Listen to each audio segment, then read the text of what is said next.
So, welcome to this fourth Sunday of Advent where we're going to talk about joy. But if you haven't been following, let me remind you the candles that we've lit so far. In this season of Advent, we call it the season of waiting.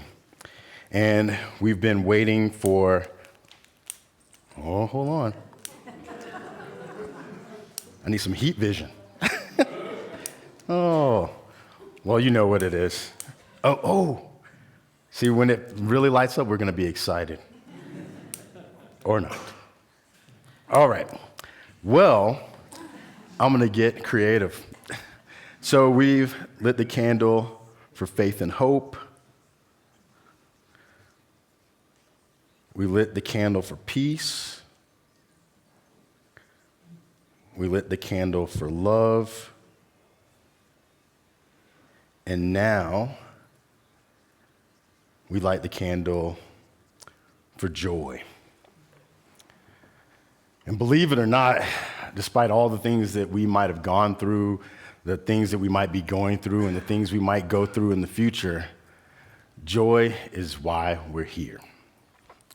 And that became really obvious to me this season. I didn't grow up in a liturgical church background, so we didn't make a big deal about the lectionary and following certain dates. We just went where the Spirit went, We speak in tongues, whatever it had to be. And this week, for the first time ever, I understood some aspect of this calendar. Because the whole week, I knew I was going to be talking about joy. Like some years ago, and I'm the type of person, I don't like people telling me what to do too much. So I usually didn't like the lectionary. So I'm like, man, some people hundreds of years ago told me what I got to talk about this week. But I was glad that joy was on the horizon this week. And I imagine that for some of us who maybe were looking for hope and peace and all the other aspects of this liturgical calendar, that maybe we had some anticipation. And this whole season is about anticipating this birth of this mindset, this awareness, this consciousness, this Christ child that comes into the world and brings these things. And so in this season, we remember that we're waiting for these things, but we also are remembering that these things that we long for are within us right now. That we bring that Christ light, just like how you talked about in the song, that you bring it to Costco. We bring it everywhere we go. We bring the faith and the hope, the peace, the love and the joy, and so many other dimensions of who we are. But sometimes we forget these things. Things happen in our lives that make us get distracted from the joy that we are. Like for me, Christmas was not always my favorite holiday.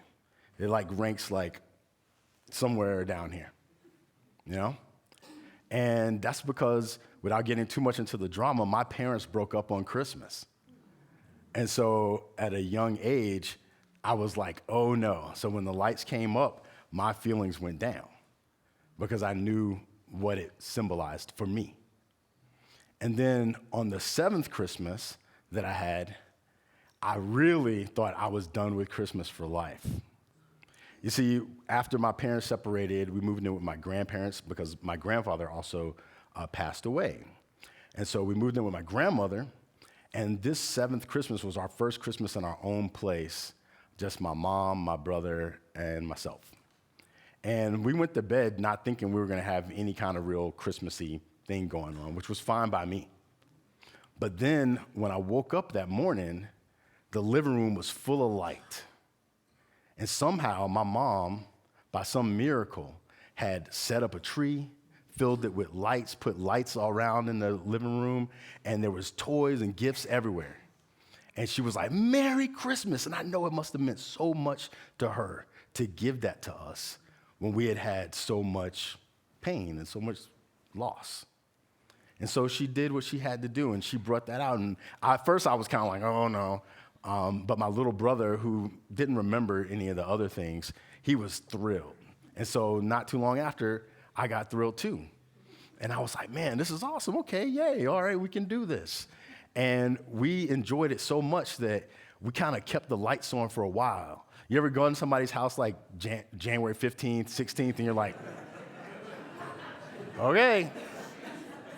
We get it. It's probably some of y'all. I bet if I come to some of your house on February 14th, I'm like, this is Valentine's Day. You still got the Christmas tree up.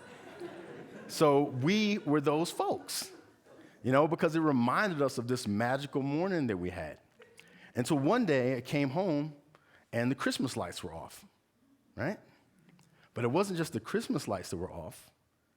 The living room lights were off. The kitchen lights were off. The bathroom lights were off. There was no electricity. Some of y'all know what that's like right now. You know that feeling, right? No electricity. And it's one thing for the power to be out. And we don't say power out. We don't lose our power and unity. The electricity went out. We all always have our power. Okay. So the electricity went out. And that's one thing, right? For one day. But then a week, then 2 weeks, then a month, no power, no electricity, right? It was because my mom, in her zeal to give us this magical Christmas, decided not to pay some bills. And so they caught up with us. And so we were in the dark. It was a pretty long Advent. Got used to candles, sitting around the kerosene heater at night for warmth. And then one day, I was so used to the lights not being on at this point that I almost didn't want to bother flipping the switch, but I was like, whoo, light. Man, it was better than 10,000 Christmases. I was running around the house, click, click, click, click, click. It works, it works, it works. Yes! The lights are on.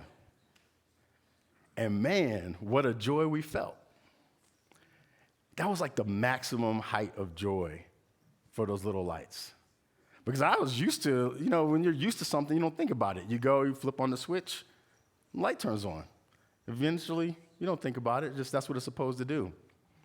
But then when it doesn't do it, and then it comes back, there's something there, something that you're like, whoa, I was missing this and I found it again.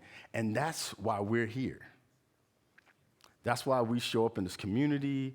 That's why we talk about joy and peace and hope and all these things, is because we are trying to remember that joy that is supposed to be here, that's in us.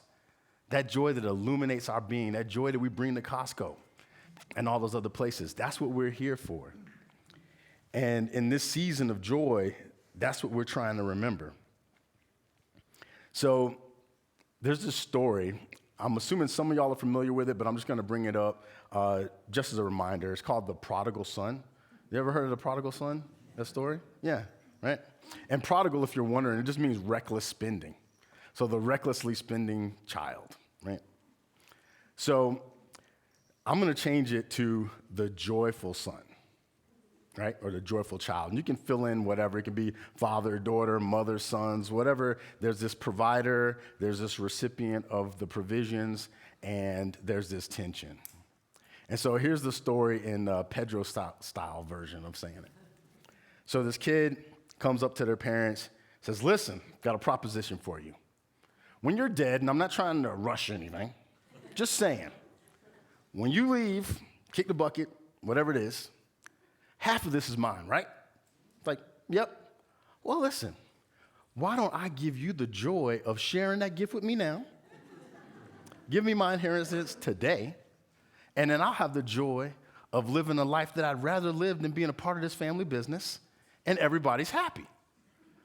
And then the parents go, okay. I don't know, maybe they had problems with the kid. They were like, give her witness, who knows? But what happened in the story, he said, go ahead, go do that. So the kid goes out, says, first thing I'm gonna do is get a Bugatti. I'm gonna have a party, inviting all my friends. A Bugatti's a fancy car, costs too much money. So they go out, has this good time. He's living his life, enjoying it. This is great. Till he goes to that bank account and says, whoa, look at that. Money that was supposed to be there is no longer there. I'm not feeling too good about myself. And so the son sells the Bugatti, sells all the things, ends up destitute, and tries to get a job, but the job market's not that great. Sent out a bunch of resumes, nothing happened. And so now the son's like, oh, now I'm eating out the trash. I'm having a terrible life. But I got this dad that's got this business. All his workers have a living wage, I'm going to go back. I'm going to say, Dad, or sir, ma'am, whatever, forget thinking of me as a child. Just hire me as a worker. I just want to get a living wage. We'll be good. And so the kid walks up, and y'all remember what happened in the story, according to the story? What does the parent do?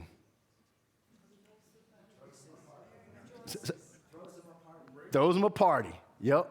Throws him a party. The parent, and it says from afar off, the parent saw the kid coming. So the kid probably had a very cool walk. So like, and it's like, oh my God, that's my kid. And the parents run out and they're like, yay! And they're not just like, oh, wow, da, da. They're like, my son was lost and now they're found. It was dead and now my son's alive. He gets dramatic, because he felt all these feelings. And the parent is like excited, maximum joy. Welcome back. And they say, what'd you do with all my money? Just like, I'm so glad you're here. Throw a party, make a barbecue, get a coat. And the other sibling who never did anything wrong was like, figures. But the joy is there, and the parent's joy is maximum. The kid's joy is maximum. And it's not like the parent loves the kid with love that they didn't have before. The parent didn't just start loving that kid. The parent always loved that kid. But only now the kid is able to receive it.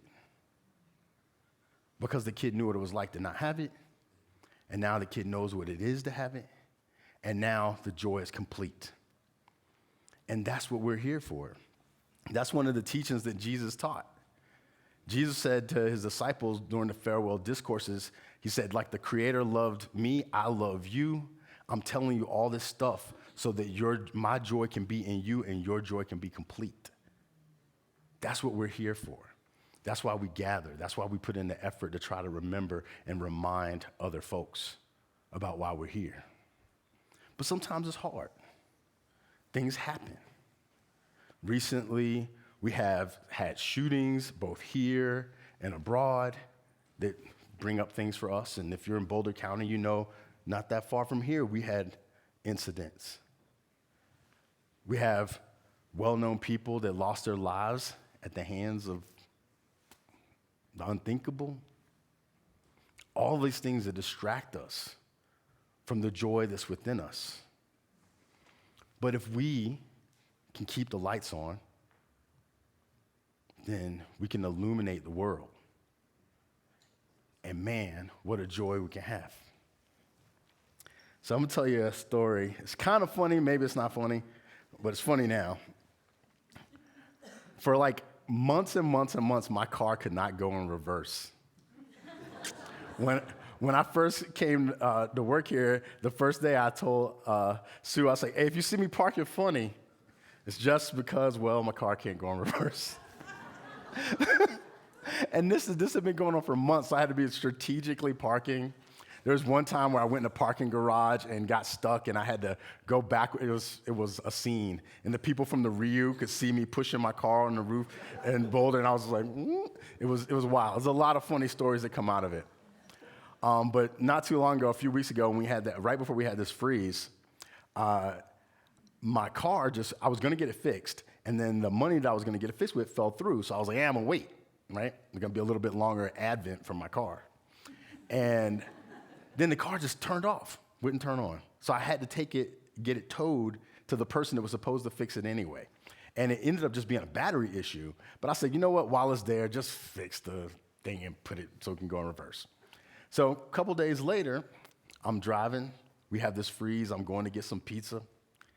And I go to put on the brakes, and the car doesn't stop. And I'm like, uh-oh. So I start praying, and I'm like, dear God, help me, God. I'm just saying all this stuff. And these other cars are at a stoplight, and I start sliding sideways toward these cars. And I'm like trying to think of all the principles and everything. Like, okay, principle number 1. And I'm like sliding, and then I'm like praying that the light turns green, and it did. And I was like, hallelujah. The car started pulling off. I'm like, whee! I stopped. But now that I'm stopped and I'm facing the hospital, which is an interesting place to be facing, and I look out the window, and here come cars. And I'm like, oh my God, what if they go through what I go through and they hit me from the side? And I'm like, what am I gonna do? Because I forgot my car could now go in reverse. And then I'm like sitting there like, oh, and like, hold on, I could go reverse. Yes. And it was so fun going in reverse. It was like the best. After I got the pizza, I wanted to just reverse home all the way back, because I was just like, man, I love reverse. I never thought about reverse before. It wasn't until I didn't have it that all of a sudden it was the best thing ever. And that is how it is in this life. We as spiritual beings, as consciousness itself, we went on this adventure into unconsciousness so that we can remember and feel maximum joy. And all of our curriculums are different. There's different things that distract us from the joy that we are. For some, it's having a parent leave, a grandparent die, and a Christmas that ends in no lights, and having to reconcile that and make sense of that and learn to find the light within. And for those of us who've had different circumstances, it's a whole other thing. But that joy that we're all going towards, that unified field of joy, of awareness, of consciousness, that thing that brought us to this moment right now, is here and is true for all of us all the time. And sometimes we can't access it, and that's when we look at our neighbor and say, hey, man, I see that in you. And that's when that neighbor looks at us and says, hey, I see it in you too. And then we remember. I got this gift recently from George Jane. Thank you. He got me this gift, The Complete Works of H. Emily Cady. And it was pretty awesome. I was preparing for this, and I had this analogy that I was going to use. And I'm so glad I started reading this book because her analogy was very similar to mine, and I know George read the book, so I was like, ooh, I'm glad I read this because I wouldn't think I was plagiarizing. But on the back of this book, and it's in the bookstore if you haven't come across it before, it says this guy, Ernest Wilson, who kind of came up and originated the Unity Christmas service. He said, next to the Bible itself, Dr. Cady's Lessons in Truth is Unity's primary textbook. That's a bold claim. And I'm not saying everybody has to read it, but I'm glad I did. And read the parts that I've had so far. And what she said is, suppose some dear lifelong friend whose ability, resources, and faithfulness you have the utmost confidence in should come to you today and say, friend, rejoice. I brought you some good news, almost too good to seem true, but true nevertheless. From this day, all things in your life may be changed. You have inherited a large fortune. In fact, I've come to bring it to you together with the message of love and goodwill. Everything that money can buy is now yours for the taking. What do you think would be the effect of such news upon you? Hang out with that for a second. I know what it'd be on me. I'd have 2 cars in reverse. I do have 2 cars in reverse. So 3. Anyway, so then suppose that before you had mentally quite taken in the new situation, this messenger of good news should say, friend, in addition to this, I found a physician who has never failed to cure every kind of bodily disease from which you are suffering. And if you will come with me to him, he assures me that he can cure you. How long would any sane person stand undecided about accepting these 2 gifts? How long would anyone hesitate while they argued with the messenger about their doubts and fears and unworthiness or lack of ability to use these gifts properly? Yet that's what we do all the time. We have a message of good news and great joy for all people. But then we struggle to receive. How many of you have never felt good enough? You don't have to raise your hands, but I know, right? How many of you have looked outside of yourself and said, oh, that person's this, and that person's that, and this person's got this, and this person's got that, and felt like you were lacking in some way? Right? Well, we only can have a sense of missing something that we've already known. You can't miss something that you haven't already known. It's just how it is. Like, if I miss going in reverse, it's because I used to know what it was like to have reverse. If you miss not knowing the reality of who you are, it's because you've already known the reality of who you are. And now we're in the process of remembering. So there's a couple of, I told y'all, some of y'all already, I say y'all a lot, hopefully you can be cool with it. I told some of y'all that I came from, a different tradition, stricter tradition. One of the things I got in trouble with was saying that I thought that we could all be filled with all the fullness of God. Does that sound crazy to y'all here? Right? So you know where I got that from? Any guesses? The Bible. Can you believe it? I got it from the Bible.